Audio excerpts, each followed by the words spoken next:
Yeah. So You want to intro the conversation? Are we both in frame? yeah. I don't Sorry. care. I don't care. So today we're I get somebody to talk to again. Finally. This is once in a rainy blue moon day, week, year, whatever you want to call it. I'm gonna use that once in a rainy blue moon. Right. So we're talking about today. He wants to talk about self-sabotage. Yeah. So, before we even get started, we have the DJI mics, and part of the DJI, the little tiny ones, not the one that come with the camera, you get this doohickey, right? This doohickey is a part of the mic system, part of this little mic system. You know, you have the one, you have the bigger one. You have the mic system. So you have the mic. You have to cut that. I have to cut all that out. So the mic system come with this big one that everybody knows, and you have the one that come with this little tiny one. Well, I bought the little tiny one because I didn't need the big one. And then you get this thing comes with it. So he was asked, he just said, what did you say? I just said I don't understand why other companies don't do the things DJI does. Like they find this like, it's, I would say niche, but it's not really niche. They just make the most useful things possible, like without doing too much. They don't try to oversell you. They don't try to, they make it all modular. So if you just needed these two little mics for your computer, you can have them. And that's so off of the way things are going for most companies. And you mentioned how like that's because they're not self-sabotaging. Right, and it boils right back to the point I was trying. The whole point of this video: self-sabotage. Most companies self-sabotage themselves by try to put profits over Practicality, honestly. what's the word I'm looking for? Profit over the customer. There's a word there. I forget the actual word, but whatever. They're choosing to sell one thing and then incremental the thing to make more profits versus just make the thing and sell it. People will buy it. The best at it, iPhone. They're the They're the worst offenders. worst offenders. Yes, that's a perfect example. Different chargers every couple generations.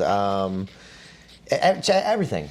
They'll gouge you. The adapter's changing, so it's no longer the USB-A to USB-C. It's USB-C to USB-C. They'll gouge you any chance they get. Every single chance they get, they'll try to gouge removing you. the headphone jack. Yeah, like, they're just horrible. They're the worst offenders. They increment everything, and it leaves a point where they're not doing it because they need to do it. They're not doing it because it makes any difference to the customer. They're not doing it because it benefit anybody else except themselves. but Apple. That's sure. the only person that benefits. Their ecosystem. DJI feels so staunchly different. Like that's why when you pulled this out, I was like blown away. And I have DJI gear from him, but I have friends who are in the photography business, videography, and they use a lot of DJI equipment. And it's just whatever they do it the best. Mm-hmm. It's usually the most practical. Even their gimbals, their gimbals are really famous. Mm-hmm. I was telling you earlier, I was on a big commercial set in Manhattan. And I was shocked to see that they were using a bunch of DJI equipment. So I didn't understand how far they actually go, but whatever they do, they do it the best, clearly. Like, they are very concerned about the customer. And would you believe it comes boiled all the way down to they actually use their products? Ooh, oh, wow. Oh, that's a good one. There's, I don't know if you heard about, that's really good. I don't know if you heard about this, but recently, McDonald's CEO pretty recently got bashed for I would never eat that. Yeah, I'll never eat it. Yeah, and that's what it boils right down to. These people are making things they will never use or they will never eat. Why would they care? So why would they care? You will never convince me that person will care if they won't eat it or use it or whatever. Yeah, it's just not. And you see Apple CEO use this product? No, he doesn't fucking use this product. That's why he don't give a shit. And that's what. And maybe with Apple it is a little different.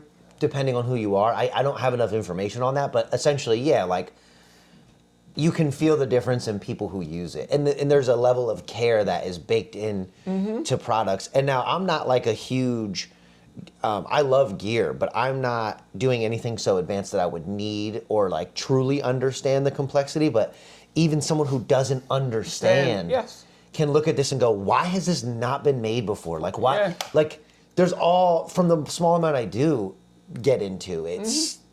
It feels like I'm always jumping through some sort of hoop, and it's not just with Apple; it's with all kinds of companies. Yeah. And DJI seems to have an answer for a lot of those things. And another thing I noticed with DJI, they try to put themselves in little niches.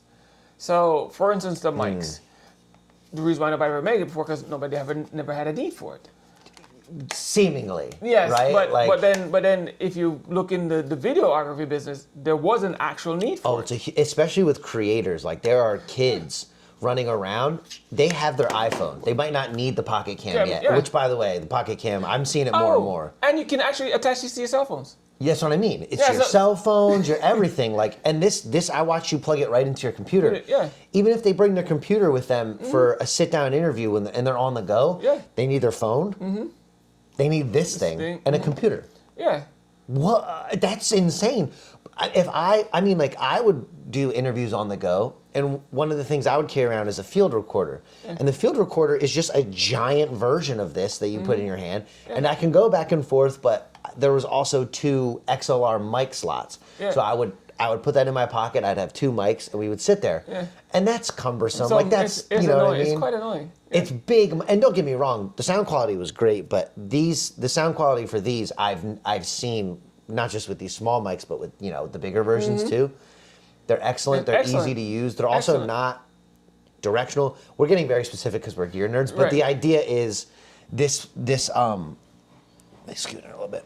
The idea is that this company is just a very good embodiment of using their products and not self-sabotaging. And the profit margins on Apple and all these other places say they're not self-sabotaging, but I think I think profit isn't the only marker you can go by. And no, it's not. And you look at car companies. You go to a dealership. Ooh. Nobody in the dealership drives the freaking cars. That's so true, too. That's so true. Yeah, because they're driving Aston Martins or something. And they're selling Fords. Like, why would you drive an Aston Martin and selling a Ford? That makes no sense. You see the people coming to the dealership and they're selling Nissans. They're driving Nissans and they're freaking selling a Ford. Yeah, that's hilarious. Yeah, that's not a good endorsement. Oh my goodness, that should answer every question. Yeah, don't sell me a Ford. Don't you dare sell me a Ford and drive off in a Nissan Altima.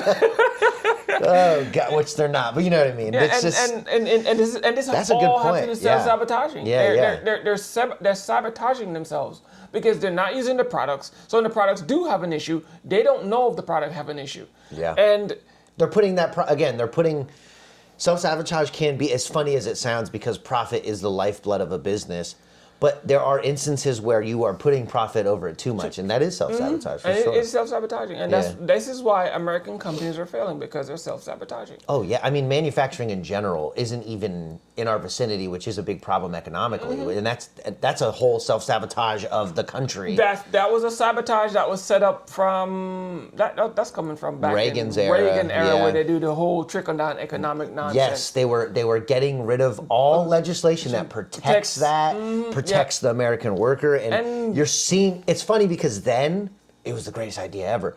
It was never a good idea. Well, that's what people thought, and you would hear a lot of people sing praises about Reagan, but and I'm not even going to get into like war on drugs and all that stuff. That's a whole nother epidemic. It's also, and it's that none of that stuff. I hate to break it, but none of that stuff was an issue or even an epidemic. Of course. All self-sabotaging. Oh yeah, it's manufactured issues, and that's not to say that there aren't drug issues. I'm not saying that those things didn't have a kernel of truth. That's what makes it such a convincing lie. Yeah. And that's a very good point on self-sabotage. There is always a kernel of truth of what you're worried about in the future, or having it be perfect, or it's not the right moment. There is a kernel of truth to that to a degree. Like there is something you're worrying about that is real. It's just the amount you're worrying about this problem and how big that problem actually is so small compared to everything else. The saying I had heard when I was growing up, and this is perfect. When it comes to this I'm pretty sure this is why they made this statement. You're making mountains out of anthills. Yeah, yep. Mountains out of molehills. Yeah, Wow, I haven't heard that in a minute. Yeah, But I used to hear that all the time. And that's it's true. that's why they came up with that saying, Yeah. is self-sabotaging. Yeah. The issue you're worried about is so tiny, you can literally step over it. And Step over it, yeah. it won't even stub your toe on It's it. not a mountain. You're not having to scale it. But for some reason, Yeah. you take this little thing that you Yeah. won't even stub your toe on and making a freaking like it's the end of the universe. Yeah. And I think sometimes it's hard for people who do, like, I think there's a certain archetype of person. I think I'm the archetype of person that likes to worry about it. A perfectionist. You know, there's a bunch of names for that kind of person. Come But- right back to DJ. I'm gonna say the Koreans and the Asians, Asians? No. The Chinese that Chinese. No, it's a whole demographic. Well, Asia in general. Asians. Yeah, Asians. They have learned to not make mountains out of Oh anthills. yeah. And I think that's a gene issue. That's not just something. Ooh. Yeah, I think that's inherited because if you look at most. That's a good. We should do some research on Yeah, that. That's a real I thing. think that's a gene thing. Have you ever heard? Because if you look at people who are mostly suffer from anxiety, is usually people of a certain gene. That's a good point. Because you look at someone who was born a mixed child, like Yeah. for my instance, my mixed child, Yeah. don't have that problem. Yeah. Haitians, Yeah. most Haitians are not anxious. And you know what? It's probably also a combination, not just a gene thing, which I think that's true, but also a cultural thing. So on top Yes. of that, it's like doubling down, on that gene, and because some yeah. people aren't affected, some people are. Yeah. And it is. That's what I mean by archetype of person. Like I really think to it at a genetic level, Yes. my brain is designed to overthink, and I think. When used properly, that's a superpower. It is. But you have to use it properly. And it's so easy to get lost in your own maze that you create. But I'll tell you what, when I have a real problem to think about, it is unbelievable how fast I can solve it. When I'm making a mountain out of molehill, it's impossible to solve it because there's nothing to solve. There was never. So I'm constantly trying to solve this thing that's not, I'm just running into a wall over and over. And it's like, you're running into a wall. Yeah. And you're wondering where the door's at. It's not there. Turn around. Come back to the saying. You're bashing your head against the wall, hoping Yeah. the wall will give instead of your head. Yeah, it's not. Sorry, your head's not that hard. Yeah, your head's not gonna give. The wall's not gonna give. Your head will before the wall does. Yeah. It takes a real special head to get through that wall. And I don't got it. And I think and it's not just any wall. It's a brick wall.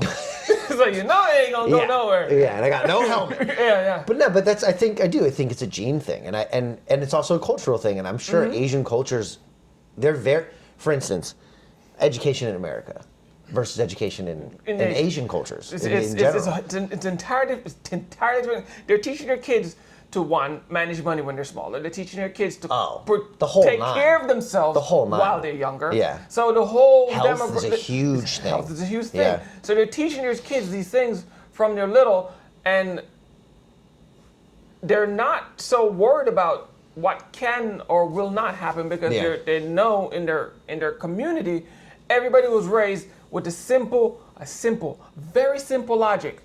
We need each other to survive. Ooh, and that's so evident with the way that they treat their people. Like it's so. I don't feel that same way in America, and it's not. I'm not saying that there aren't people in America that care about Americans. It just feels like the ruling elite is very obviously unconcerned with the populace that they're not a part of. Like they're not, you know what I mean? And that leads to the self-sabotaging part of the whole thing. Yeah. Because they keep You're screwing yourself at the end of the day. before Reagan, Yeah. the laws were put into place, not in a way to hurt the ruling class elite, because the ruling class elite was always the ruling class elite. Yeah, they were already that good. has never stopped. That will Yeah. never go away. That's just capitalism on its daily basis. Yeah. That's how capitalism works. People You at the have- top are at the top. You have people at the top, and you Yeah. have people in the middle, and you have people at the bottom. Yeah. You have people right across that entire range. You have people there. Yeah. Right? That's just what capitalism. And the problem with capitalism unchecked capitalism. Unchecked. Love People that. talk about late stage, early. There's no late or early stage capitalism. Unchecked. There's just capitalism. You check it or you uncheck it. And I think what they mean by late stage capitalism is just seeing what capitalism looks like unchecked after a while. It's like that's. It's just unchecked capitalism.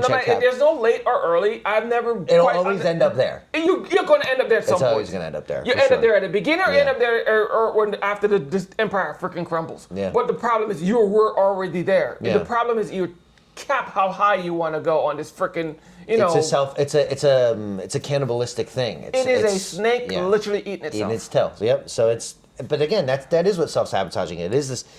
And it forms a circle. It's a loop. Yeah, it's this loop that you. Loop. It's a loop that you bring yourself in, and it's so crazy because it goes from not an endless loop. The loop will come to an end when you finish eating yourself. Exactly. But you're right. But I did come across something very interesting, which we might have a little bit of discourse on, but I think there's some truth to it. Go ahead. They say that you never self-sabotage things you don't care about.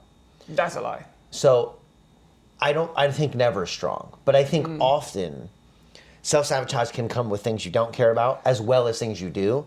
But I think it's very, very potent in things you do care about because do I believe that, say, a very, very strong issue, being an addict of some sort. Mm-hmm. Do I believe that addict doesn't want to be an addict anymore? 100%. Now, some people say they don't want it hard enough. And maybe, you know what? At the end of the day, maybe that's true. But I think sometimes you can want something so bad and continue to stumble over yourself trying to get there. And I think that's what self-sabotage is. And I think it's truly a snake eating its own tail by your desire is this thing. And instead of going for it, you're just continuing to consume yourself. You're continuing to stumble over yourself until maybe either you die from said addiction, we'll say, like it's drug addiction, you die from an addiction, or you kick it. But self-sabotage is such a prevalent thing, and a lot of the way people numb or like try to subvert self-sabotage is through self-medicating. Like they believe that if they can just escape this for a moment, get a little break from it, that they'll be good. And then that ends up becoming the thing. So I feel like self-sabotage is always trying to do everything but the thing you're supposed to do. And I think that leads into further and deeper forms of self-sabotage. And I think like drug addiction is a very real form of self-sabotage. So drug addiction is not a form of self-sabotage. Do you think it can be? No. No. You think it's a whole separate thing? It's an entirely different ballgame. Okay. Reason why I think that is usually when people take drugs is to take themselves away from reality for some reason. Yeah. Because any kind of drug you take is usually help to suppress something. Yeah. Or overcome something or escape from something. So usually when people use drugs, that's what it's for. Yeah. It's a way to relieve themselves of their current issues or events. Most people I've ever talked to, that's what they're doing it for. For sure, Or entertainment purposes.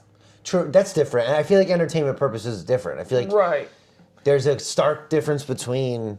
But people can take entertainment purposes too far too.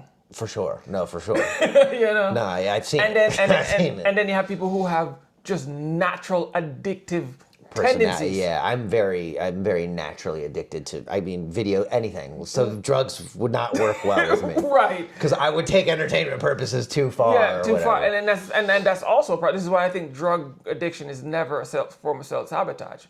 It can become a form of self-sabotage. That's the form that I'm thinking of. Right. But you're right.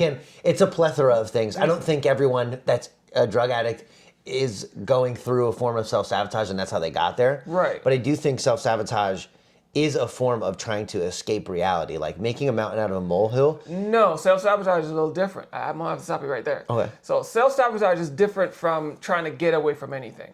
Self-sabotage is literally, there's a wall, and I'm gonna walk right the fuck through this 50-mile thick, solid concrete, steel reinforced wall, and I know I'm gonna get through it some fucking how. When there's absolutely no way in this universe or the next, no matter how much magic powers you want to get, you'll never get through that wall. I would say, like, why I said that it's a form of that is because, escapism is because if I'm so concerned about getting through this impossible wall, which is very obviously impossible to get through, I never have to go through having the courage to walk through the door that's behind me. You know what I mean? No, because the fact is, with self-sabotage, you can always choose a door at any point. Well, yeah, for sure. That's what I mean.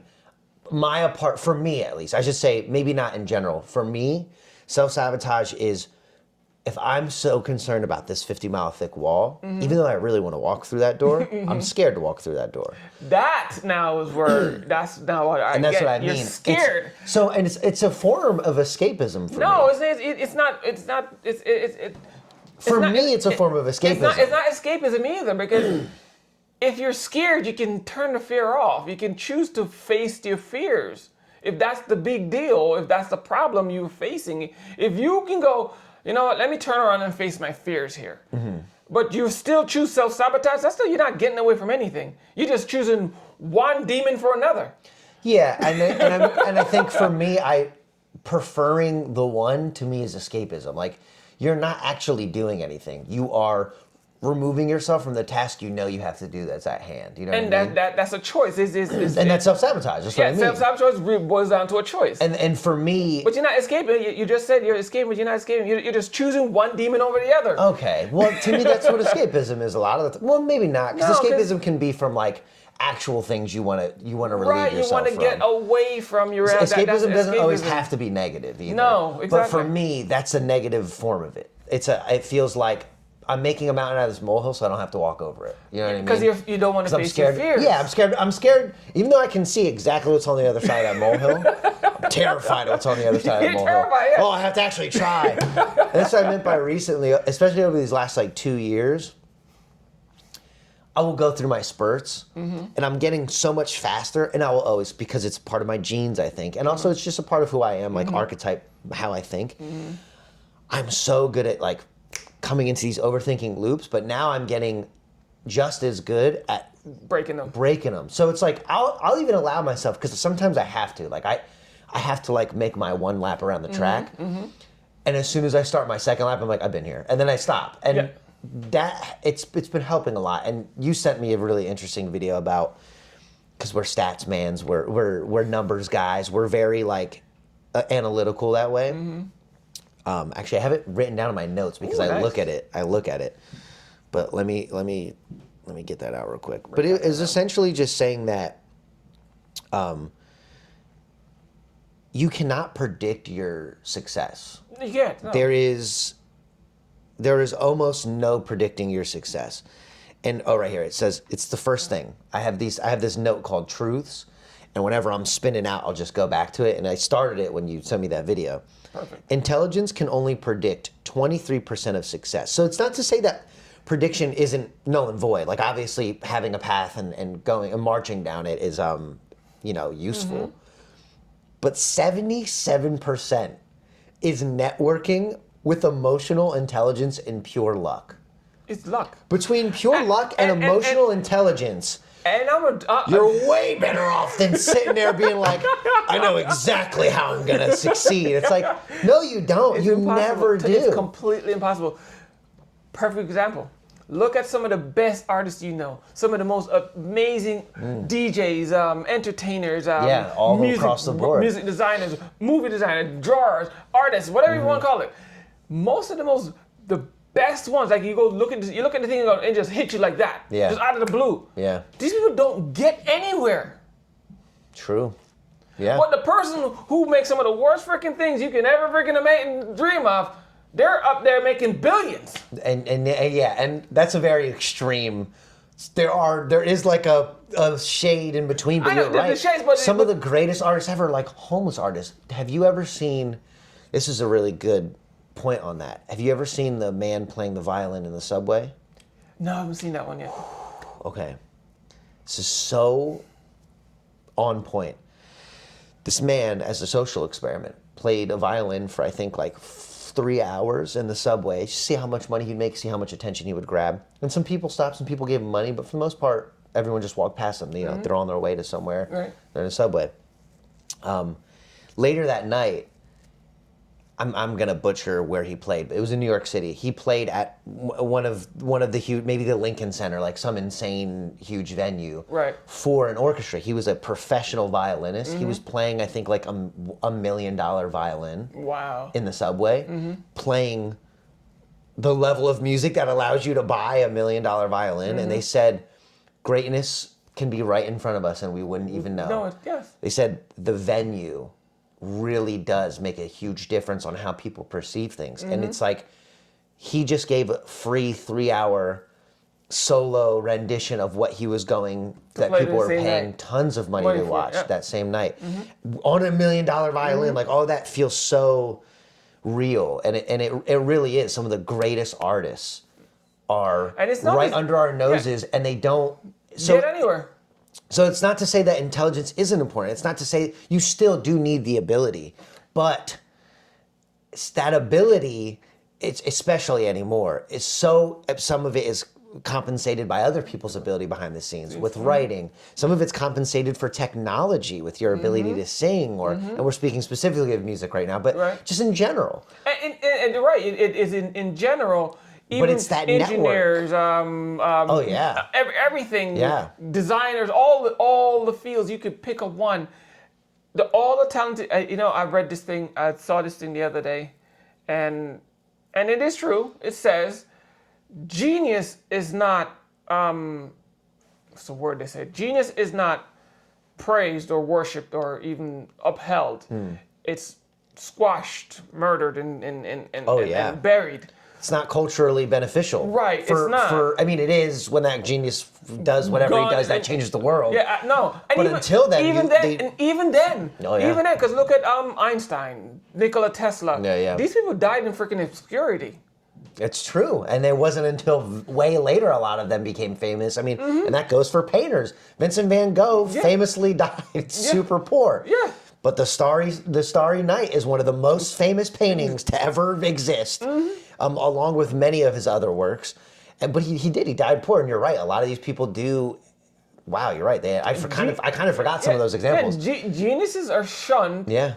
And then idiots are praised. Yeah, AKA a lot. Yeah. look at Donald Trump. Yeah. Oh, That's a perfect example. He's praised and people worship him. Yeah. But yet still, Kamala Harris, who was running right next to him, who was leagues ahead above him, they wouldn't notice her because why? There's many reasons why. They couldn't just get out of their own. The fact is, they self-sabotage. Yeah. Couldn't get out of their own way.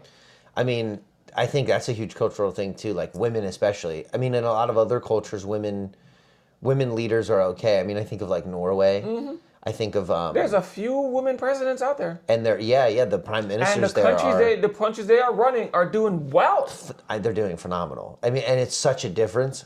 But a part of that is like these cultures always allowed women to lead alongside them, and they had such important roles in society, and that's what I mean. It is a cultural difference. There is there's many things that go into that, but yeah, I mean, at the end of the day, genius in any form, woman, man, child, is often squashed because society Fears and them. the culture. Well, yeah, but the culture that is built around society is built around normal people. We're not gonna. It's difficult to cater to these few very, very smart people, but I feel like you should never build But a it system is, that though. only caters to a kind of person, because that is self-sabotage. It is. Leaving your options open. is the best way to go. Yeah, it doesn't hurt, DJI right? would have never came up if they're these companies, like Yeah. you said, this entire DJI ecosystem would never exist if they never at some point start catering to the geniuses. Catering, If- using their own product, you may catering not to their customers, whereas a lot of these other people do not. Right. So I wouldn't say exactly catering to genius, because They're I'm not a catering- genius for, No, for having this in my I'm hand. talking but- to the designers, the people who build it, the yes, person who created the yes. company.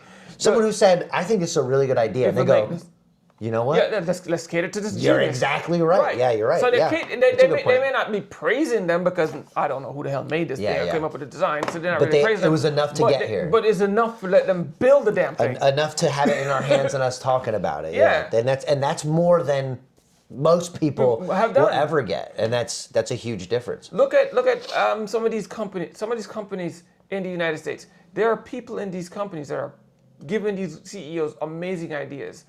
We need to do this instead of that. Oh, yeah. And the CEOs shoot it down because they don't see profit in it. You know, Not so- because they don't see profit in it, means there's not profit in it. Mm-hmm. You know what I'm saying? Apple's perfect. Apple, again, is a perfect example of this. They profit just fine. But that doesn't mean that their products are as good as they can be. They are losing market share. They are losing market share. Yeah, I mean, I think... So which means they're not profiting. They're starting to lose market share. Let's be clear. They definitely are profiting. They're going to be profiting for a long time, but they are not as dominant as they once were. Things are slowly meeting them. Actually, their profit, I'm making a prediction. If Apple don't change something real soon, Then it about will themselves, change. Yeah, for sure. No, it's not. It is already changing. It's just going to become more profound. Because look at the iPhone 17. Usually you see it everywhere. Now you don't even see it anywhere. I was going to say, the new generations are getting left behind. I buy an iPhone for $200 brand new. Like 3 generations back, 2 generations back maybe. I don't ever have an issue with it. It lasts me usually 3 to 4 years, which is how much the new iPhone lasts you anyway. Exactly. Why the hell am I gonna spend $1,700? And I do think they're gonna be kicking themselves in the ass for continuously releasing these lines, because that's what it is. It goes back to the cars. It's manufactured obsolescence. The economy is no longer supporting that. So our economy is built on manufactured obsolescence, but it's eating itself. It's self-sabotage. We are no longer being able to afford these things. And they're not creating anything that lasts. So it's this like, not only we're making the things that we have work because we have to, and then you're pumping all this out because that's how we got this way with our economy. That's how we made all this money. But it's not working. You're feeding off your own people. It's stupid. They're feeding off themselves, because the fact is, not only are they pricing them, not only they're already priced out the demographic, which is technically you kids. Yeah.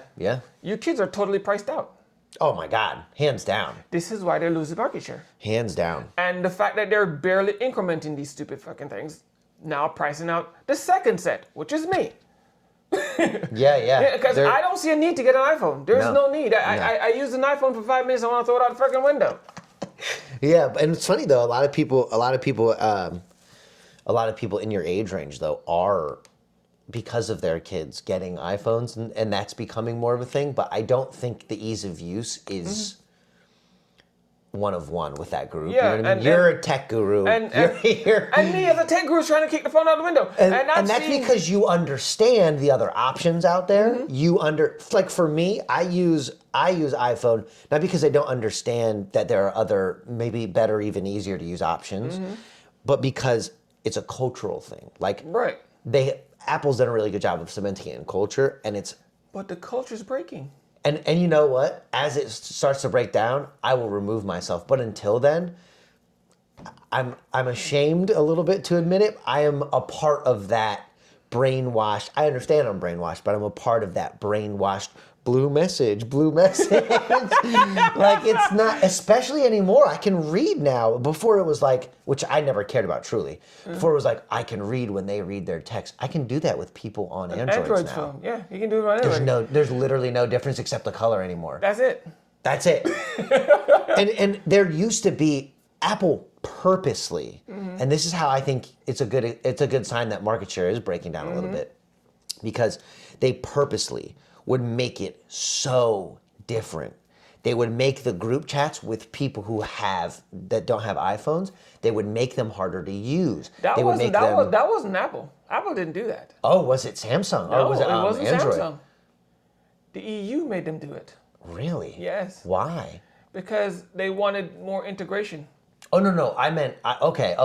I thought you meant they made it harder. They made the iPhone, okay. No. The EU wanted more integration, and then Android and Samsung wanted more integration. So the whole thing kind of just came together. Yeah. And then Apple was forced to be a part of it. They had to be a part of it. Okay, so maybe it is a market share. Then maybe it's that forced to be a part of it. Yeah. But yeah, before Apple made it purposely difficult, and that is why, because it's not because I truly even care about my iPhone. Oh, I forgot. And then another pressure: social medias. Yes, yes. That's literally what forced them to like. It's almost like we need to everyone jump on shit understands now. that this is ridiculous and Yeah. it's a little pervasive. Yeah, Like, all right, we need to get on board now. and it's wrong that you're going to make me me pay $1,700 for a phone, and then like half of my people aren't going to. I'm not going to be able. People started to wake up to the brainwashing that was going on. But I will say, for me, I always understood it. But because it was more convenient, because all the people my age had iPhones, it was easier for me to have an iPhone. I know how to use an iPhone just as well as I know how to use an Android. I don't have an issue with usability, and I don't do enough on my phone to really care. Right. But it was the simple cultural difference of Blue Message, of group chat being easier to use. Like that alone was enough for me to go, I'll get an iPhone, because $200 on an iPhone or $200 on an Android, same difference to me. Didn't make a difference, right? It doesn't matter. But over the years now it's starting. It's a huge difference, not only in price tag, but usability, and that $200 difference. I will start to see as time goes on, especially now that I can read, now that people can see that I read their message, and now that there is really only a difference of green and blue. Soon. Because I've been indoctrinated. The green and blue thing is a thing for people. That's gonna go away. That's gonna go away in the next couple of years. It's gone. It's not even going away. It's gone because I mean my indoctrination. How much people see actually talk on iMessage anymore? Nobody really does that shit anymore. I mean, they all talk on Facebook, Messenger. That's a really WhatsApp. good point. That's a really good point. That social media, That's what I just. That's what I'm saying. They were forced. Snapchat's a big one. They were forced to either integrate or get left behind. Because no one's using the Nobody's native messaging anyway. For the most part, I mean, I think people only use text messages. There is a difference. Like there is social messaging and then there is personal messaging, and I think social messaging is purely. They're using it for both, for sure. They're using it for both now. Well, because I'll tell you what, every single person I personally message, I socially message too. But I'm saying there is still like a layer of removal. Like you have to know me to have my number. You don't have to know me to have my social. Exactly. So there is like, I do think as time goes on, social's just going to be the go-to. It's going to be because it has both. It's best of both worlds. You don't have to, and then you can block people from either one. So it really doesn't matter. Yeah, so I was also going to say that there's not like, there's also not that barrier of blue message, green message. It's just message. You want to get a hold of somebody, or Instagram. There you go. You want to talk to somebody, there's a message. There's no rigmarole. You have to jump through hoops. How do we you can buy an Android. We always come back to the Android version. You can buy an Apple. You can buy any phone you want, and now Linux are making phones. Mm-hmm. So that's an entirely different thing. Now you're going to have another competition. Now you don't have to stick with this or stick with that to send messages. But I think that's what people love about it. I think that's a really good. Apple had such a chokehold on my generation specifically, but has had such a chokehold on the world for so long with those kinds of techniques of cultural division and exclusivity. And there is something to be said about those things. Brands across every form of media and product, exclusivity is something people will time and time again pay for. But there is a level in which there is self-sabotage. Now, DJI may not be Sony level brand right now. And maybe they might. I don't know. I don't know enough. They are Sony level brand. But they will always win because they make things people will use. And that's not to say that Sony doesn't, but companies like DJI are coming out of the woodworks, and that cultural division that Apple has worked so hard to set, and they've worked so hard to charge more. And there's something to be said about their programming. I will say there is fact positive. Macs work better with things like certain music apps or certain music programs, but that better, you're paying exponentially more for maybe a slight difference of performance. Even that's breaking down. He's going to tell me why that's breaking down. So the problem I have with that logic, and I've always had a problem with that logic. Remember, you don't buy into exclusivity. The first time about the Macs work better than Windows. Yeah. That has always been something that actually grind my gears every time I heard it. Yeah. Macs don't work better than Windows. Windows is self-sabotaging themselves. So Macs look like they work better. Okay. Yeah, because the gear's no different. The hardware is The hardware is the zero same. difference. There's zero difference. So what it is, it's programming, which I It's understand programming. that. Mac's programming, and it's not with everything, but with a lot of media, Mac works better or smoother with those things but you explained it well to me. Yeah, because Mac of is a the little hood. more specialized, whereas Windows works for everything. Everybody. My home PC will never not be a home PC. No. I will not be able to use a Mac the way I'll be able to use Windows. Yeah, never. I won't. I would never be able to game on a Mac like I'd be able to game on a Windows. But there's a huge but. Linux is finally, finally, we get some competition in this bitch. It'll be a bridge between the two, you think? No, Linux. Yeah, actually, Linux is a bridge between the two. Yeah, that's what I mean. Because Right. I know you can run Linux on. I mean, you can run Windows on Mac, but Yeah. So Linux is literally the bridge. Because Linux has always been a roughly a bloat-free Yes. operating system. It's very what you want it to be. Yeah, it was always been that. Yeah. So crazy that Linux is even still around. But that goes to show if you don't self-sabotage. Linux, Unix, I had to dive into a little bit more because I kind of forgot a while back. But Linux is a version of Unix. Okay. It's like an spin-off from Unix. Yeah. Unix is what runs damn near every service in the world. If you learn Unix, you can get a job in some of the most high-tech places. in the world. Linux is off of that. They kind of take pieces out of that and make Linux out of it. Yeah. DOS is what makes Windows. Okay. So, and then Apple's built have off their of own, Unix. yeah. No. Oh, really? It's built Yes, off Unix. Apple's Okay. is a Unix-based type deal. Okay. And because Linux and Unix is roughly the same thing, they're making patches now for Linux, so you can actually bring over your Apple products. Wow, that's gonna So you can piss Apple off. Yeah, bad. so you can run Apple products on Linux, which is never was never a problem in the first place. Yeah. And they're making patches for Linux so you can run Windows-based software on Linux. That's gonna be nice. Because Linux has always been just this. Universal. It's a universal OS. Yeah. You know, again, You can like I run said, on anything. you can run it on Yeah. anything. And like you said, it's very bloat-free. It's Very bloat-free. But also, there is like there's a little bit. It's not as user-friendly as the others because It it is. is. They're making Linux now more They're user-friendly. smooth. Oh, okay. I'm gonna show you. I have a Linux computer in there. Okay, yeah, I want to see I'll that. show it to you. I do want to see that. It's clean. It runs really well. And because of Linux is so unbloated on the back end, Yeah.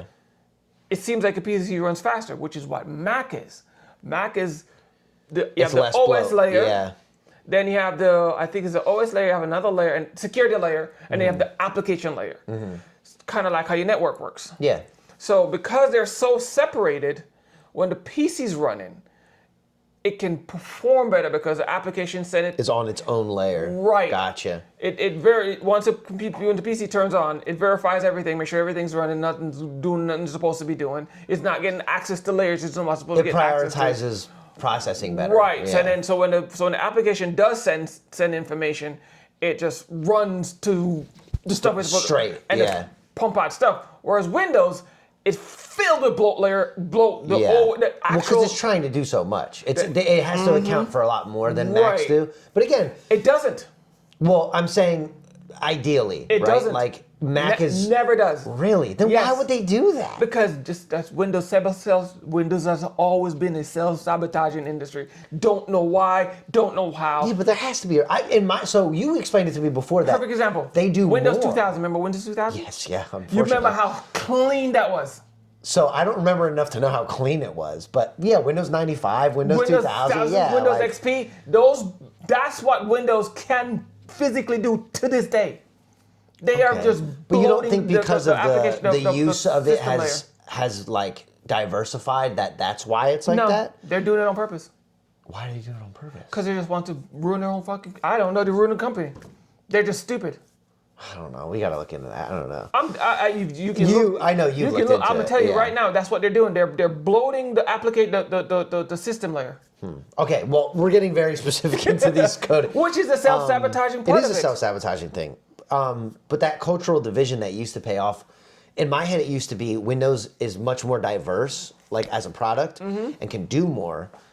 better overall, but Windows, if you want it for these certain things. So it was like exclusivity and specification and being specialized. And I think like this is a specialization in a sense. There's something to be said about it, and I don't think that's self-sabotage at all. I think that's being conscientious of like what you want to design and what you want to make. But I think Apple took it to a self-sabotage degree where, and we're speaking about companies right now because it's easy to be analytical about. But I think they took it to a degree that's now hurting them, and that goes for everyone. That goes for people. Like for all people, you need to put in the time. You need to walk through the mud. You need to instead of banging your head on the wall, turn around and hit the door. It's you have to know when enough is enough. That's what it boils down to. That's the biggest difficult with self-sabotage. Is like, I mean, at least for me, I get lost in my own maze, and it's before I really didn't know when enough was enough. I really truly thought if I thought hard enough, that this next step would be the step. And then you take enough of those steps, which luckily I've learned, and I had to learn the hard way because it's so baked into me as a person that it's taken a long time for me to almost build a new layer of myself. Like I had to continuously overthink and step to the point where it's like I turn around and I'm like, I took 4 steps. It's been 4 years I took 4 steps. And then you're like, what's it going to look like if I don't think about it and I take 4 steps in these next month? Next 2 minutes. And you go, oh my God, they're so, and you start to learn, you start to look back when you're like, I only took 4 steps. You realized how the biggest learning experience wasn't all of the thought process. Now, there's something that you said about thinking, sure. But again, it's the 77% to 23%. You should think 23% of the time. Maybe, and not exactly, but you should be doing 77% of the time. You're doing should far outweigh your thinking. You should always rely on luck than your thinking. Oh yeah, and this luck thing, I love the description of luck being when they describe luck as when opportunity meets preparation. You can't prepare just by thinking. Thinking is a part of preparing, very small amount. Really.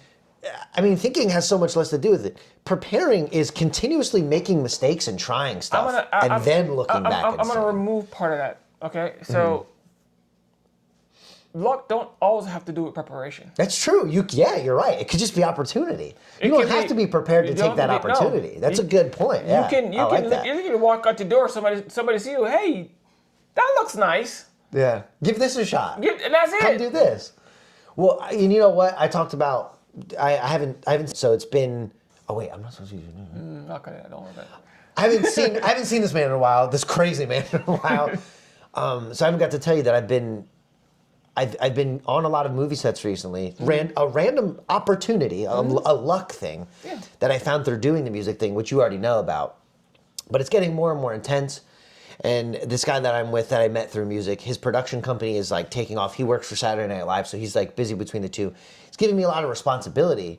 And I went from being just a PA, like a helping hand, to the very next time I was on set, he's like, you're in charge of all the PAs. I'm like, I don't know how to. To be fair, and you weren't even prepared for it. I wasn't prepared at all. That's a good point. Preparation has nothing to do with it. And he said, you were on set with me for a week, and you were our best PA. You were prepared. You know what to do. I was like, but I wasn't in charge, and you did not give me any time to prepare. And when I tell you he was so annoyed with me saying that, he's like, if I hear you say that one more time, I'm going to punch you in the face. He goes, you don't have to be it's prepared. not rocket science, dude. No. You're fine. He goes, I know you. I know you are. I've worked with you. You're going to be fine. I'm like, well, I wish I would have known. He's like, shut up now. He's like, just stop talking. Yeah, so he gave me like his encouragement. He's like, you're going to be great. By the end of that set, I ended up getting paid a bonus because I blew it out of the water. I blew it out of the water, but I picked up the slack for some other people he hired that were his friends that were like just not doing what they were supposed to. And that's it. And I ended up becoming I went from being the key PA, which it's cool, it's a little bit of responsibility, to being second AD, which is second assistant director. So I went from being in the key PA spot to being in the assistant director camp. So instead of just being in charge of the PAs, I was sat right next to the director and the assistant director, and I kind of just delegate. I was that delegation. I showed that I could delegate with the PA so well that I was able to do it on level of like, with the assistant directors and translate their needs really well. And then from that moment, a woman I worked with a couple times on these shoots. She went up to me that last night and said, "I love working with you. You're fun to work with. You're good. Would you be interested in coming to work in New York with, she lives in New York, she works in New York mainly. Would you be interested in coming to work in New York whenever?" So she said, I'm going to call you. A month later, she called me. She's like, "I have this car commercial. I need a good PA. So I would love for you to come through." And I had nothing to do with preparation. I was exactly not prepared. Zero to do preparation. But the thing is, I didn't overthink anything.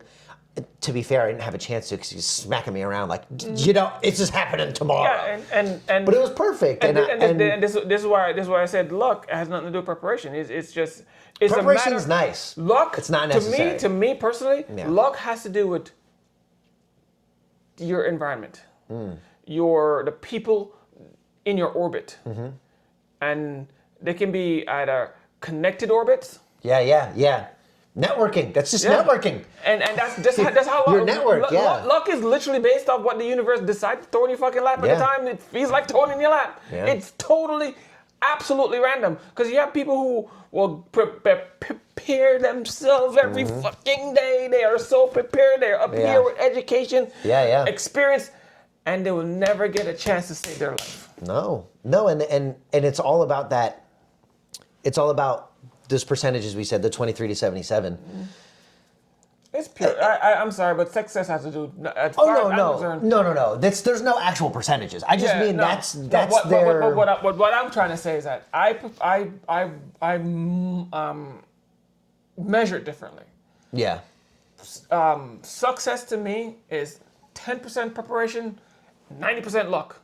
Oh yeah. That's I'm talking about. They're saying success is 23% intelligence and then 70% networking. That's 10%. And you're saying 10 to 90. 10 to 90. I agree. I mean, because preparation means nothing. Nothing means without that luck. Without that. And you don't get lucky unless you put yourself out there and you take steps forward. But you have people. Perfect example, my brother. He's in the music industry. He's make Ubu records. He's been all over the place. He's singing with top big boozle name entertainers, and he still haven't gotten off the ground.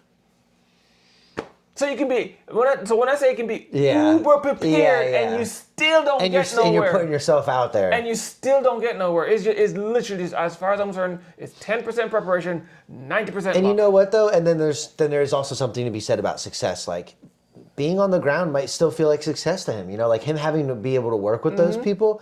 That's something that, in light of this new, being thrusted into these situations and coming out feeling good about it, I feel like I did good in those situations, not being prepared, and it forced me to, she asked me to work that job in Manhattan. I had a wonderful time, we worked really hard that day. It was a great time.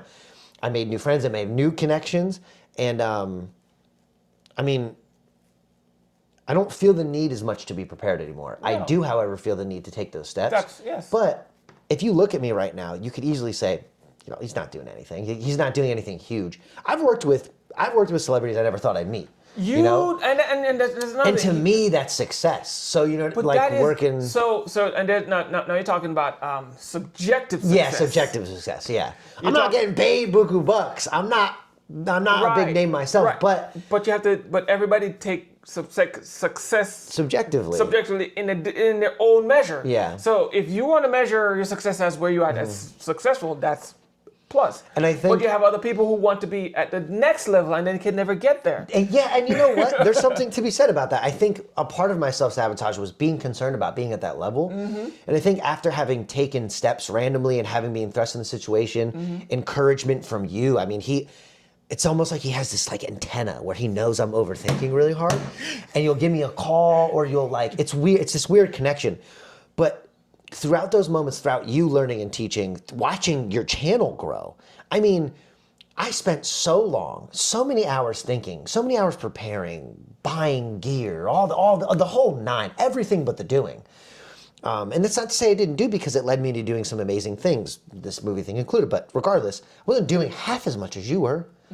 And your numbers reflect that. And it's not all about numbers, but your numbers reflect that.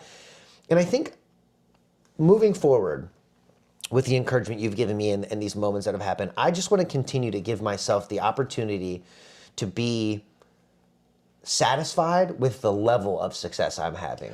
That's what it truly boils down to. Without At it the- being at the this end of the huge, day, crazy thing. When it all simmers and the pot done boil and everything's all cooked, you have to be willing to accept the level of achievement you have gotten. It sounds so simple, and for so long it was difficult because I thought if I wasn't going to be these big names or if I wasn't going to be the greatest in this, I should find an area that I am the greatest in. And maybe this has to do with me being very intellectual or like very reflective and very like analytical. I'm going to be, at the risk of sounding a little The cocky, best version of yourself. I'm going to be pretty good at whatever I do. Whatever it. I do, for the most part. You have to be the But I will never be, I truly think I will never be the greatest at any, I just don't have like a freaky talent. My freaky talent is overthinking. That's not a great talent. But it does allow me, like being analytical like that, to pick up I recognize that in you a lot. Like when you want to learn something, you learn it. And you become one of the better people at it than anyone. And I feel I feel kinship with you. Now, are you the greatest 3D printer in the world? Probably not. I don't know. But are you probably one of the best in the in a 300 square mile radius? Oh yeah. I mean, the same thing with the embroidering. Like you have this obsessive part of you that makes you really good at whatever you do, which I feel I share. It used to be something that was weaponized against me in self-sabotage. Like I get obsessed with overthinking, and now I'm getting really good at breaking myself out of those patterns and getting obsessed with trying. I mean, this is another random thing. I'm loving writing with my wife. We're both writing a show together. Another thing, I got added from that movie set. I stayed an extra day with him and his family. And his mom has sold a bunch of movies, made a bunch of movies. Oh, that's I went to go. awesome. I've shown you her before, but she sold a bunch of movies. Casey and I recently watched one of her movies in theaters that she produced herself, written herself, directed herself. Or my friend was in. Is huge, and they've gone on to do massive things. Now she has her own. She sold her own show to a network where she has her own podcast. Now all this stuff, crazy awesome. stuff. I'm helping edit for the podcast for like their small clips, and she said, "I will mentor you and your wife with this script." I gave her my idea. I gave my friend the idea as well together. So I stayed that extra day. I pitched them my show, and he said, "I have a pitch for you." And he gave me his show. He said, "That show you're creating reminds me a lot of what I'm creating, and it's this movie theater workplace drama with this failing movie theater. Mine was about a failing shoe store in a dying mall." Oh wow. And he's like, "So weird. I never told you about this before, did I?" I was like, "No." It's like, "I should have. I don't know why I haven't." And he explained his thing. He's like, "If you're keep writing what you're writing," and then his mom was like, "Yeah, I will help you. If you want to sell it, we'll sell it.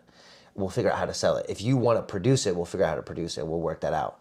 So that's like a crazy, huge blessing. Perfect. But then he said, join me in writing this thing. So I'm helping him write this TV show, and then I'm also helping him write this other show. It's a whole thing. But he's just blipped out of nowhere. Again, taking those steps, saying yes, taking off work, going and doing this, stepping out of your comfort zone, not overthinking. I now am obsessed with how can I be the best writer when I get there. That's a real thing. That's a level of preparation where it's not based on random events. It's not based on what ifs. It's not based on getting to a certain level. It's I'm here. This is my opportunity. I'm now going to be obsessed about preparing for this opportunity. I've interviewed my friend who's worked at a dying movie theater until it just recently closed.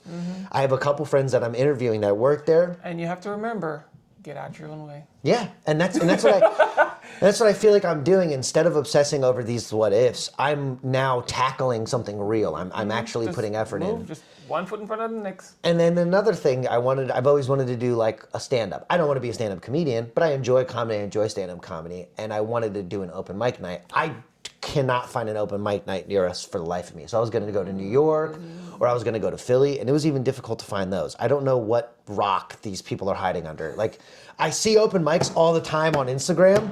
I cannot find a single flyer for one of them. I'm technologically savvy. I know how to use search engines. It's impossible. And this, my wife and I want to join an improv group because we like D&D. It's a whole thing. But we want to join an improv group. This improv place had the stand-up class. Wow. They don't have an improv class right now that they're waiting for their next cycle. And so they wanted a stand-up class. And at first I was like, I didn't want to pay to learn stand-up. I just wanted to write some jokes and tell them.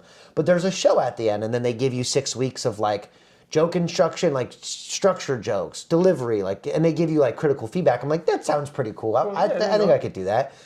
And instead of overthinking it, instead of doing it, I went, you know what? Just jump on it. I told a couple of my friends that were always interested. We all said we'd do an open mic together. And, you know, there are people who deliberate way too much. And I saw them deliberating. I immediately went, I'm doing what I always do. I'm signing up. I just signed up at night. Perfect. So now I'm going to go do that. But it's like, it's nice to be doing more than thinking. Thinking, yep. So, I mean, thank you. I mean, he's been a big influence that way. And it's cool to see you actually doing it and putting out the stuff. Because I know how hard it is to keep up with content. But you're like, it's not though. And you've proven that, not to say that you don't have quality in your videos, but you've proven that quality is not the main concern. And consistency either isn't the main concern, it's interest.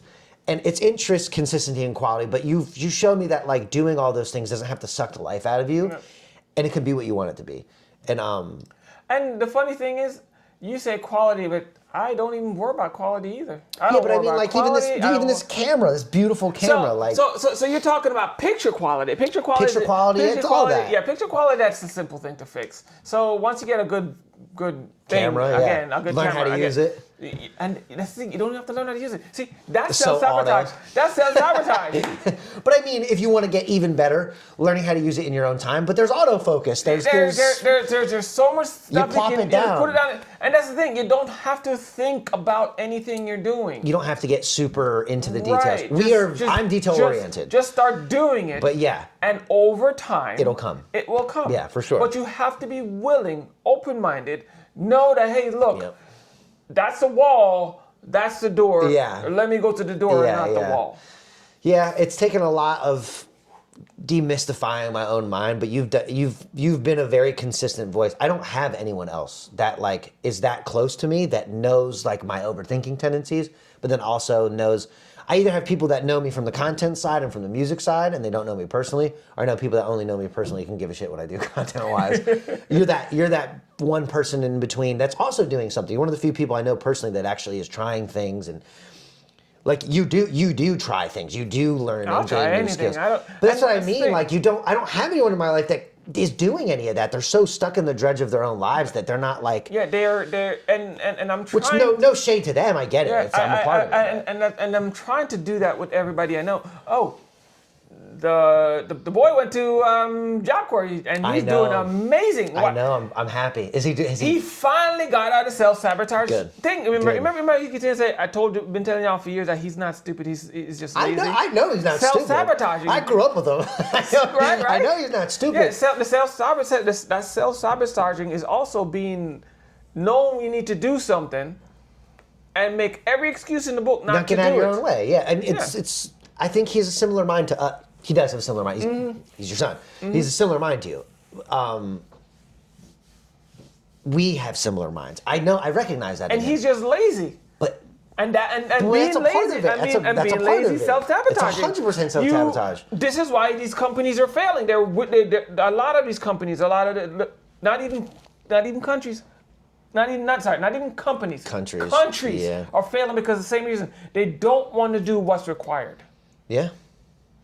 America is actually failing, especially the worst out of all of them, because they refuse to do the one thing that's required. And the one thing that's required is treat everyone equally. Yeah, taking care of your people.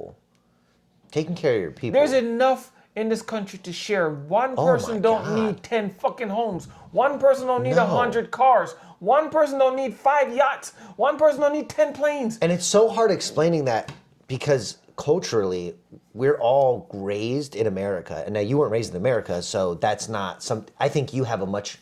And I think actually, I guess immigrant. I'm an immigrant. Yeah, I was gonna say immigrant. Immigrants in general have such a rooted view of America. But not all. No, there are some that have bought into the American mentality.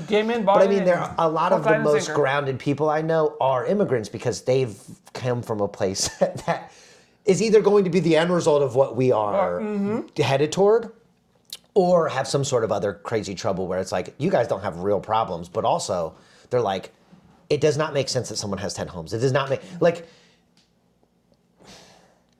you're always going to have top to bottom, like we talked about. Yeah. That's capitalism. Removing capitalism unchecked, though, is just cruelty. And Complete cruelty. And they have come from places that are purely cruel, and they recognize it in this country. So I think that's what I mean by, like, rooted. But in America, we're raised to think that we're going to be the person with 10 houses, 5 yachts. I mean, and I grew up in impoverished. First of all, I was still happy growing up, at least as far as that goes. I had everything I needed. But you know the funny...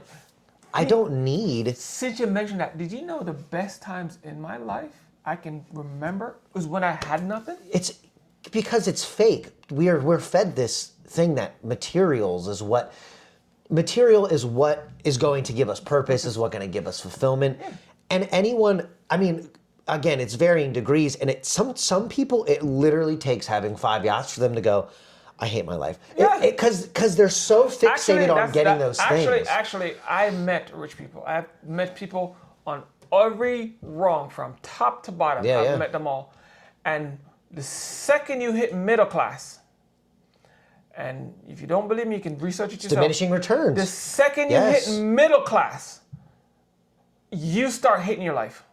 Yeah, from there forward, right? Anywhere up above. Anything upper above, middle class, like and I'm not talking upper middle class. I'm talking lower middle class. The second you start making, you literally hit that margin of of middle class.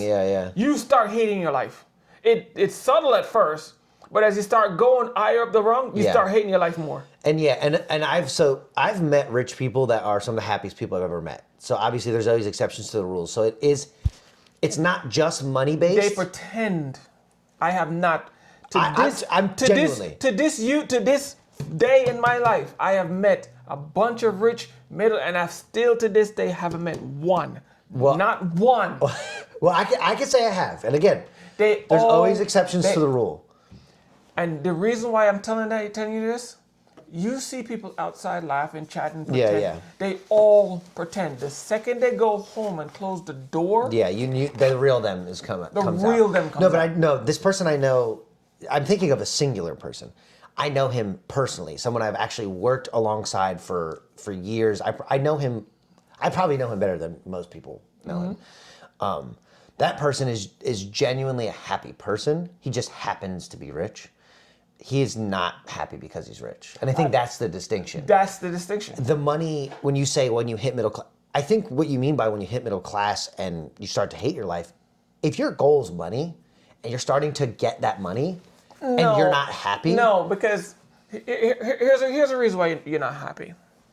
And I want to make it distinct because people think it's because of the money why I say this. No. When you hit middle class, all right, if you started up here, that's all you know. Yeah, there's no alternative. There's no alternative. If you start down here and then you get here, every person below you, ooh, I already know what you're gonna say. Is no longer your friend. They're envious of you. Precisely, especially if you didn't bring any of them along. Yeah, with you. You're different now. Yeah, and people start treating you different. But then people up here. And the people up here even hate you because now you come encroaching on their property. Yeah, that's for sure. So you end up in this weird place where you don't really have anybody or anyone you can trust. Yes. And the higher up this ladder you go, the less people you can trust. No, I see that. That's a real thing. So once you hit that person that you talk about, they may seem happy, but there's different. Oh, they're here. But there's different. They're the richest of the rich. There's different levels of happiness. Yeah. All right. You're happy with the outcome of your life. But when it comes to your personal life, you're not happy because why? You can't trust anybody. You don't know who to be around. Maybe it's because he went from here to all the way up there. Maybe you're right. Maybe that middle patch is bad, but being up here, he has enough money to not have to worry about who he has to trust. He has enough money. His kids are set. His wife. You know what I mean? That's a lie. Now, if you bring people with you, Yeah. And you're up there with and the people with you his are up there family. with you. Yeah, his family. Yes, for you sure. you have that He's security bubble. connection. Right, you have the connection. So he has that. Yeah. So you feel more secure in yourself, more happy, and then the person next to you can actually trust that person. Yeah. You're not alone up there. Right, you're not alone up there. Just like how if you're here and you're alone. I mean, but that also just goes to say that I think money is a factor. It makes you feel lonely, especially. You're right, especially in the middle. And honestly, like you said, even at the top, if you're alone up there, it's lonely. You're extremely lonely up there. But if you have really middle to the top, it's lonely. It could be lonely, and you hate your life. It just gets more and more isolating as you go. Yeah. And I think it takes people. It really does. I do think there's a varying degree, though. It takes some people. I have 5 yachts. I've dedicated the last 20 years of my life to getting this, and I hate my life. Yeah, I hate my life. And then, but also, there's people. I'd say like me. I live in a 1-bedroom apartment. I make just enough money. I've never made an insane amount, so I can't be like, this is what I made. But you're just happy. Just making the amount I have. Like I went from not being able to afford anything when I was a child, all that, to now being an adult that can just barely afford to live decently. Like I'm comfortable. I know I don't need any more than that. Like I literally don't need more than that. Nobody does. And I know enough because I used to think once I have these things, right? And I was still a happy kid. I mean, I was. Happy as shit. And then once the stress of like having to survive was off my back and that was cleared, anything beyond that's gravy. I don't care. Like anything beyond having to survive and being able to do what I want to do, I don't give a shit. Yeah. I don't care. I don't need to be rich. And that's my whole overthinking stemmed from me needing to be at the top. And it wasn't money. For me, it was the scale of like greatness. And it came with money, but to be honest, I didn't care if I ended up broke. I just wanted to have said I was great at something. I wanted to say I was the best. But it's the same thing there. No one gives a shit if you're the greatest. No one does. No one cares. When I tell people, and I'm happy that you're happy for me, like I feel genuine happiness when I tell you stuff. I enjoy, because you're someone who does something. I realize that people who do things, people that actually like try and experiment, they love hearing when other people do stuff. So you're one of those people for me, but that's not the case for most people. No one gives a shit what I do. I don't care if I became the greatest director in history. I don't care if I made the next blockbuster hit. It doesn't matter if I made the next hit song and went triple platinum. No one gives a shit. Yeah, all they hear is you are this amazing person and I'm shit. Yeah, and it offends them. And then there's like the other thing. If you get that level, you get surrounded by people who don't really care about you and they're just kissing your ass. So it's like, I'm happy. And that's the part I was talking about. The top part, yeah. But I don't care. I can go to the top. I can stay where I'm at. I have people that I connect with and that I enjoy. No matter where I go, I know the people are going to care about me no matter how big I get or how small I am. Those are the people I appreciate and I enjoy. I don't need any more than that. But that gives me an empowerment of like, no matter how high or low I go, I just got to do. And you become empowered. Like, you just don't care. You don't care about the outcome. You don't care about the level of success you need to reach. You just do. And I've been doing more than I've ever been doing before. And it's continued. It's this like snowball effect, and it's just led into other things. And that's how you stop that self-sabotaging. You just have to start doing. And it sounds so simple, but it's hard. It's hard. It is simple. No, it's super simple. I told you super simple. But it's difficult to get out of your own way. It is. It's difficult because you have the self-sabotaging mentality. You want to tripping over yourself. You're eating your own tail. Yeah, you want to keep doing that, and then you have to just remember that it's simple. Just move. Yeah, I know. And I always hated when you said that because I know you're right. I know you're right. Just move. I know you're right. You're 100% right. But it's like, but it's hard to move. And you're like, I don't care. It's not, though. Turn around. It's crawl if you have to. Yeah, and that's another thing. Use your tongue, use your head, and your script. Just move. That's another thing you always said is like, then crawl. And that's a really good point. And that's something, I looked up a bunch of talking points. And one of the talking points was ways to get out of self-sabotage. And one of the things they said was shrink the responsibility, make it smaller. And that's like, if you can't walk, crawl. If you can't crawl, use your neck. Like there's wiggle, there's roll, literally something. You can't do something. You can't tell me unless you're completely paralyzed and cannot move. But you that's can't, the only way. And you're not. If you're doing something, you're not. And with self-sabotage, it really does feel like you are paralyzed. It does. You feel like you're paralyzed, but it takes someone to like kick you in the leg and go, "Did that hurt?" Yeah, you're not paralyzed. Like, you were the person who kicked me in my leg. You're not paralyzed, you idiot. Like, move. And when you start to crawl a little bit, you realize like, oh, it's easy. It is easy. I don't. And the thing is, I think I constantly crawled and then I get scared. Crawled and get scared. That's what I said. You look back 4 years and you took 4 steps. I did always manage to make a little bit of movement, but there is an air of difference between crawling while you're overthinking, because I can crawl while I overthink, and then shutting down the overthinking and crawling. I was able to both blow my brain out of function by overthinking, just completely fry myself, and slowly crawl. But after a while, it's like, okay, I could have just crawled and learned all the stuff I was overthinking about. So it does take experience, and it does take that little bit of motion. But at the end of the day, like, there's no excuse. You can always move a little bit. You can always move. And even if you take a little pinky and kind of just move your head out of the way. And it doesn't matter what level of, like, I mean, I was always afraid of having kids and all. Like, and don't get me wrong, I'm not going to have kids for a while so that I can give myself the maximum amount of time, whatever. Yeah. But even with kids, I know great success stories where some of my favorite producers, they succeeded after having 2 kids, and their kids were 10 years old. I mean, it took some sacrifice, but there's no amount. They would go in after work and they would work on this. They would go in after they pick up their kids from school. Like, I have friends that have kids, and like, because kids is one of the bigger excuses, but there's no level of excuse for the most part, aside maybe from being actually paralyzed. But like I'm saying, if you're paralyzed enough, and I'm not talking mentally paralyzed, I'm talking physically paralyzed.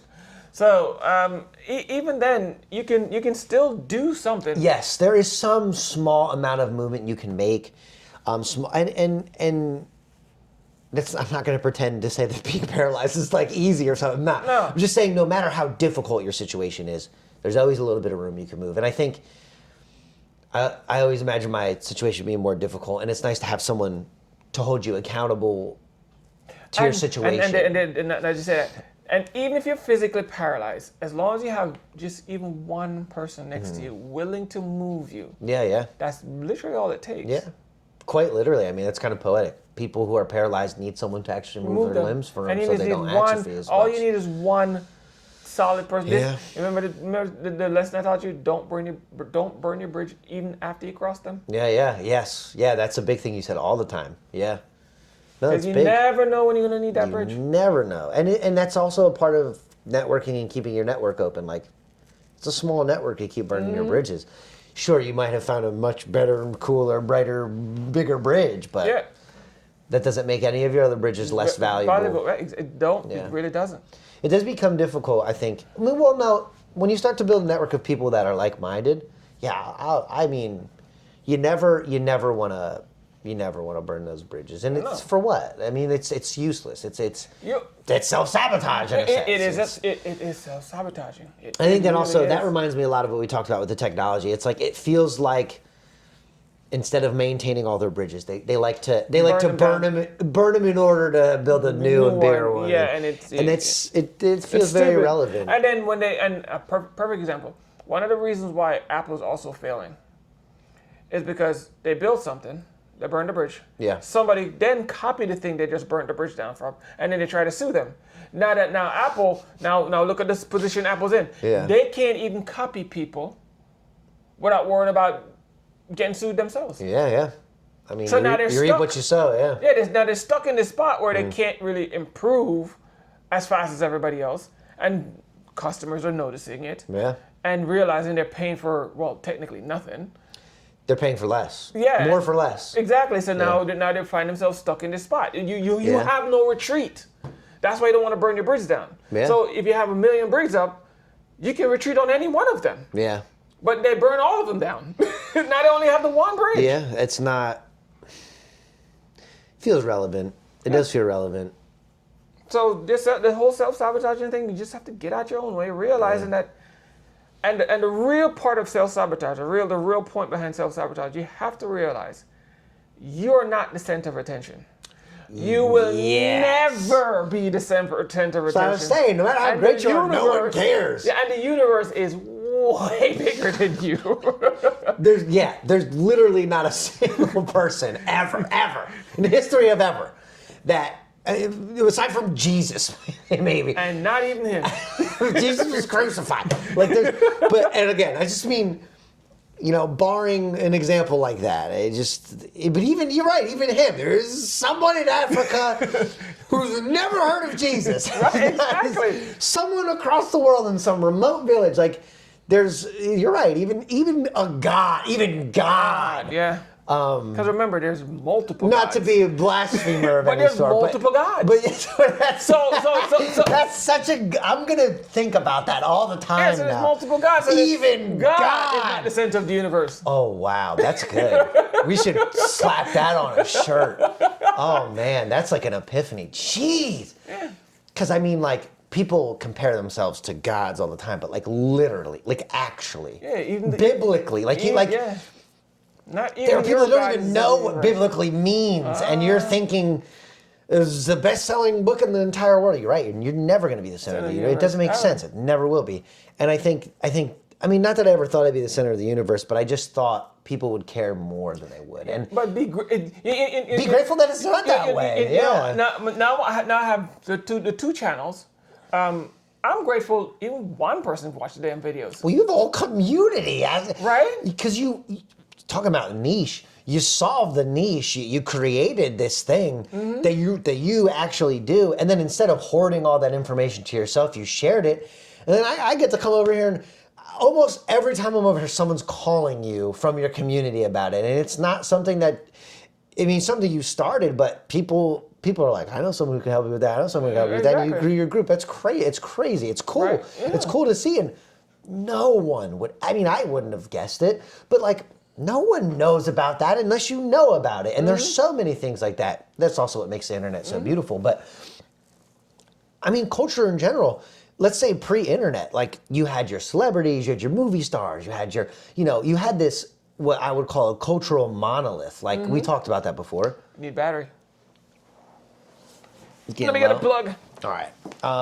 But that cultural monolith used to be so everyone knew all the movie stars. Everyone knew all of the artists, all of the musicians.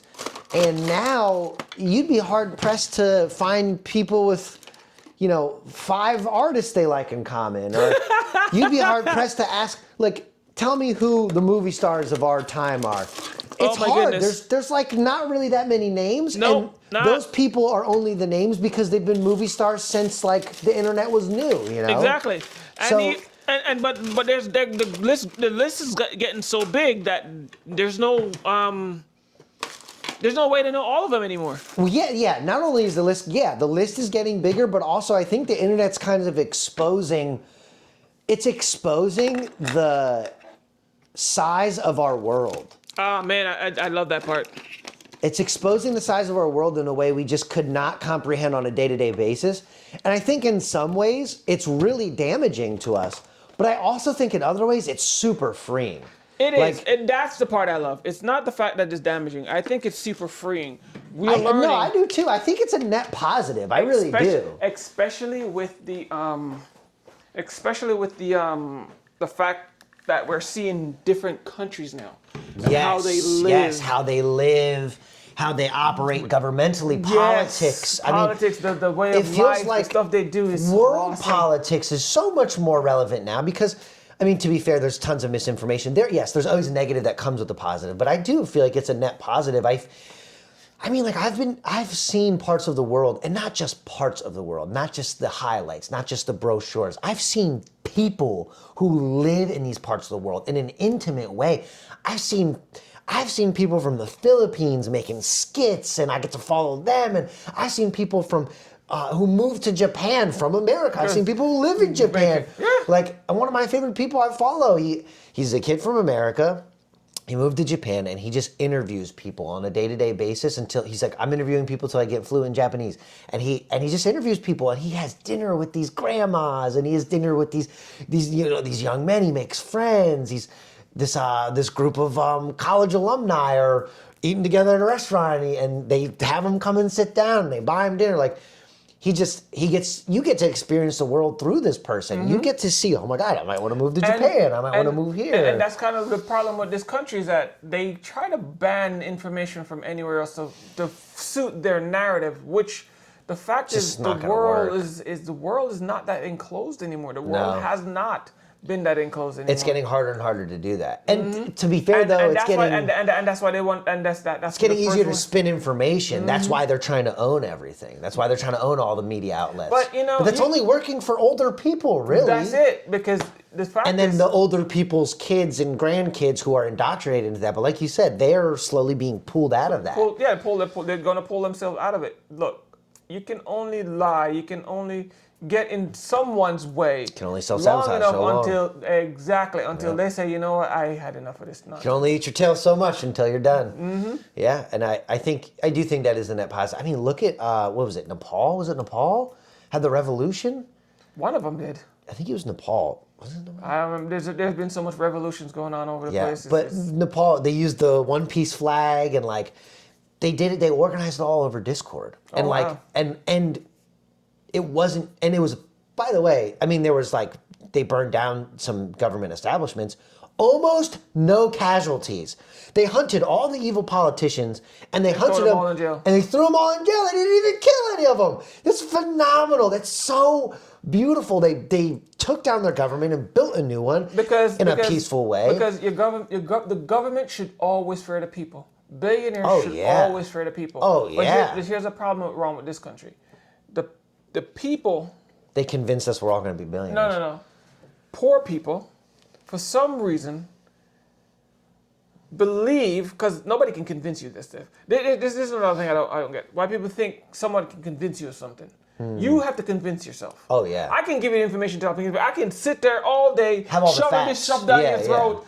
If you don't want to believe it, you'll never believe it. Yeah, of course. It's anything. With anything. Look. A perfect example. I hate to use their names. MAGAs. You bring the fact to a MAGA any day of the week. You can bring stacks of paper, this high, with pictures and I can pull up 10 videos. Recording the actual... They don't even know what they're supporting. The person stand right next to them, telling them the thing, and they will still not believe it, because the fact is, you will never believe something you don't want to believe. They don't want to. And that goes, I think... Actually, again, bringing it back to self-sabotage. That's a good point of self-sabotage. But it is self-sabotage. It's you not wanting to believe. That is what self-sabotage is. It's you knowing the door's behind you and you hitting the wall anyway. And that's, I mean, especially with just the administration in general. But they are harvesting that like fear. They're harvesting that lack of one, and they're doing it in a way that is so. It feels so obvious to me, but it's also because I'm not their target demographic. No, you know what I mean? Everybody's their target. Oh no, for sure. I just mean I'm not a person that's as susceptible as others. You know what I mean? No. You choose not to walk into the wall. You can't get me to walk into that wall. Right. But we know some people that are and some people akin to that. They keep choosing to walk into the wall. It's moral divisiveness. It's moral divisiveness. They, whatever your opinions are on transgender people or gay people or abortion, or they use these moral divisive issues. That's not even the thing. They choose to be hateful. Well, that's what I mean. These moral divisive issues is an excuse. It's an excuse to be hateful. That's it. They just want to be hateful, and they'll grab onto anything they can to do be hateful. Just because, and they're stoking that flame. They're going, follow us, follow. You're right. You're not hateful. You're right. You're not hateful. You're a good person. No. They know they're not a good person. They want to feel like they are, though. They know all of this. I'm saving the country. Trump's for America. I don't care what anybody say. That's you all think a lie. You think they know they're evil. They know what they're doing is not right. They know all of this. But the fact is, they don't want to get out of their own way. They know that if they get out of their own way for 5 minutes, their lives will get better. Yeah. They know if they share what they have with everybody else around them, their lives will get better. But the fact is they're choosing to be evil because that's Oh, what you they mean the like. upper echelon? No. Poor people, MAGA, the entire Oh, MAGA movement, from lock, stock, and barrel, from top to bottom. For me, I think it's like the top people are just evil people. They know it. The bottoms are too. I think the bottom people, there's a mix of that. No. I legitimately think there are people just so dumb they do not understand. Stupidity, ignorance, Yeah. does not excuse you cheering on seeing somebody shooting somebody in the face. For sure. So you're evil. For sure. No. Yeah. So there's no excuse. But I think they're so dumb they don't understand that. I know. Sorry, It's a basic. Let me ask you something. It's a basic thing of life. You were raised up. When you're kicking a puppy, you know you're bad. Okay then. Yeah. So there's no excuse. There's Well, no, I'm not absolutely no using it excuse. as an excuse. I'm not saying stupidity is an excuse. So what I'm saying I'm is, saying they're just fucking retarded. no, they're not retarded. They're excuse my use of no, retarded. no. They are choosing to be evil. Yeah. At the end of the day, sure. That's literally what it boils down to. You sad. You can call whatever you want. You can make it. Well, and at the end of the day, it's all matters, semantics, and they're like you said, they're choosing it. They're choosing At the end of the day, it's happening. That's it. It's happening. It's happening, and they say yes. Go ahead and do it, because they're evil people. They choose to Sad. be evil. Choose to ruin. Choosing to self-sabotage. Yeah. Just to be evil. Because they know Yeah. for a fact, if they just share what they have, which it has been happening all this time, every time a group go in, make a decision to share the wealth or resources with everybody, their lives improve. Yeah. But because they don't want to share with everyone else, because they don't want to share, because that's what it boils down to. I don't want to share with everyone. It's not even like if you're poor like that, like what do you have to lose anyway? They don't care. They're ready to self-sabotage. I really do think I know this personally from watching people. A lot of people are convinced that like when I'm on top, like if they're poor, it's like when I have the money, I shouldn't have to share it with anyone. I shouldn't have to pay all these taxes for these poor people. It's like you're the poor people. You are on government assistance right now. You have watched people around you be able to eat because of these things. Are you nuts? You're telling me when you get up top, you don't want to give to another version of yourself, you fucking freak? Now let's talk about it. Only I deserve it. What are you saying? Let's talk about the people at the top. The people at the top is also self-sabotaging. Oh, yeah, Because for you need sure. the people at the bottom to buy the products you push out for them to purchase. Listen, if you're going to funnel wealth upward, do it a little smoother, man. Eventually, we talked about how we're not able to buy the newest iPhone. Yeah. There's going to be a point where you're going to have to be like, we're going to have to give these people a little more money so we can get it back. Like, Yeah, exactly. At some point, you have all the money. You have all of the money. You have all of the money. You ever see a fondue? Have you ever seen fondue? Funnel. Like Yeah, three yeah, or four yeah. different Yep, funnels, the right? layer. You notice which one's at the top? The smallest. It's where it's all coming from, though. No. it's all coming from the top. No. But it all has to sit at the bottom. No. You can't have a reverse fondue. You're wrong. It's coming from the bottom. Well, yeah, it's funneling. It's funneling up funneling from up the to- bottom. from the bottom. I just mean it's pours falling out, from pours the out top. from the top, and then goes always flows It's out falling to the from the bottom. top. Right Yeah. now we have a base at the top, and it's being sucked with a vacuum from the bottom. And you just got this small little fondue that's just absolutely No. caked over with cheese. So let me break it down to you. You just said reverse fondue. That's exactly what we have. That's what I'm saying. That's what I'm saying. That's what we have right no, now. The big piece is at the top. That's the what I'm lid piece saying. at the bottom. Yeah, but there's one person at the top, and there's a million people Yeah, trying to rash it out the cheese. At the bottom. Whatever's left at the And bottom. please, just little spill over. Exactly. Come on, That's man. what's It's happening. crazy. They literally nuts. create a reverse fondue, and then they're gonna wonder why there's nothing more coming up. A at the top. pyramid can't stand at the point of it. But just like a reverse fondue, it's gonna fall. topple. It's gonna topple over. Fall. It's gonna fall. It has to. It's gonna. And that's what you mean by self-sabotage. Self-sabotage. But that's their folly, man. Because you could have been at the top in a way that both made you super come on. Really, what's the difference between? I mean, it's just greed. What's the difference between you having a home in every atmosphere, and then you having two homes in every atmosphere? Come on, at the top, especially with how rich America is, at the top, you're not going to have anything less than everything you ever wanted. And now you have everything you ever wanted and then a bunch of shit you don't need. Like, come on, man. It's so ridiculous. Not even need. You don't want them. No, you don't. What are you doing? You're just having it. You just have. You just have them there. Like, I don't understand the things you need. You have 100 cars. What the fuck are you doing with 100 cars? You're not even driving 100 cars. I think that also ends up. You're talking about the unhappiness and the money never meeting that. I think that's why so much corruption and evil, like pedophilia and stuff like that happens. Is why they're that corruption totally knows no end to the point where they're doing the most anti-human, immoral, the furthest thing from human you can do. That's why, and that's the only thing people at the bottom agree on. That's literally the only thing I've seen Republicans and Democrats agree on. Like, no, let's get these pedophiles. That's the only thing you cannot convince these people is okay. Because it's so, in my head, I would think not being able to feed people would be it, but apparently people in Providence are like, I don't care if you get food next to me or next to me as long as I'm getting food. That's nuts to me. Yeah. But even the most selfish individual is like, all right, can't justify fucking kids. That's nuts. Because you can't justify. There's not a single person I've ever met that's been like, eh. There's actually one person that didn't defend pedophilia. They just said, all the people up there are evil. Do we really want to know all the evil? It's like, yes. Yeah, don't get me wrong, I don't want the details, but I want the people in the courts to know the details so that we can arrest all these people.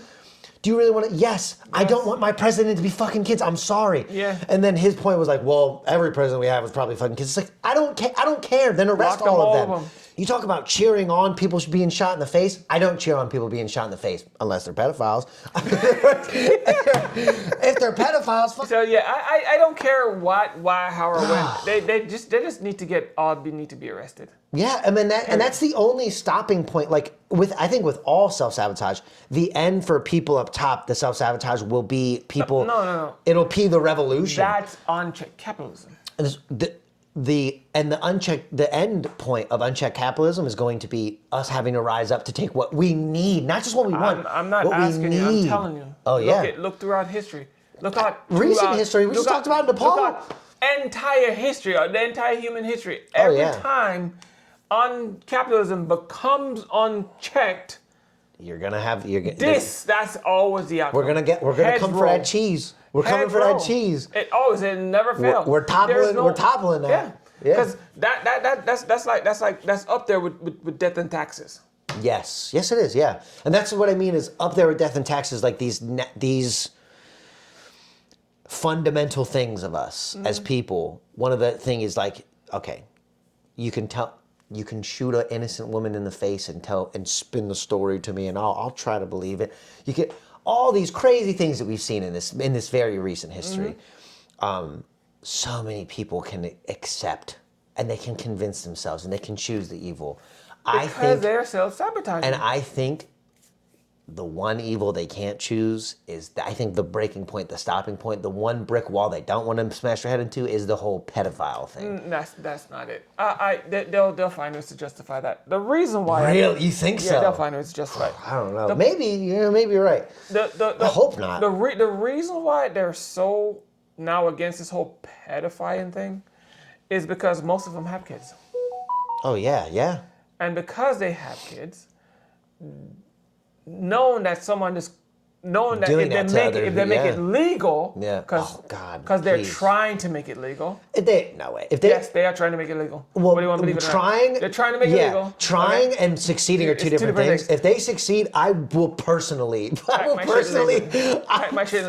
go in for it. But yeah, no, I'm gonna find an island, not an Epstein one, and I'm gonna just strut away.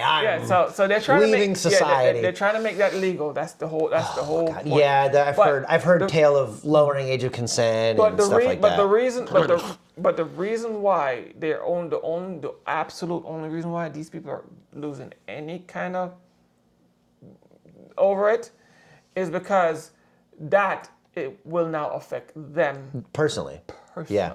That's the only. All these other things that they know affect them personally, they still somehow find a way to ignore. But that's something that's impossible to ignore. I feel like. Yeah, if we make this legal, then that can happen to my kids. It's like you can't convince yourself otherwise. And then also the fact that that also leads to more wealth transfer.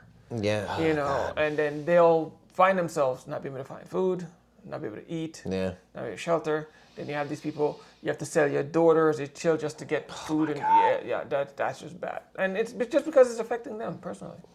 It's nuts. It's nuts. It's I absolutely doubt half nuts. those people think that far in advance, but I know what you mean. They don't need to think that far in advance. They know where that heads naturally. And Just, it's happening somewhere close to them. That's why they know. it's so crazy, dude. That's so yeah, crazy. it's absolutely insane. But the self-sabotage thing, we can keep going for days. Yeah. Peace.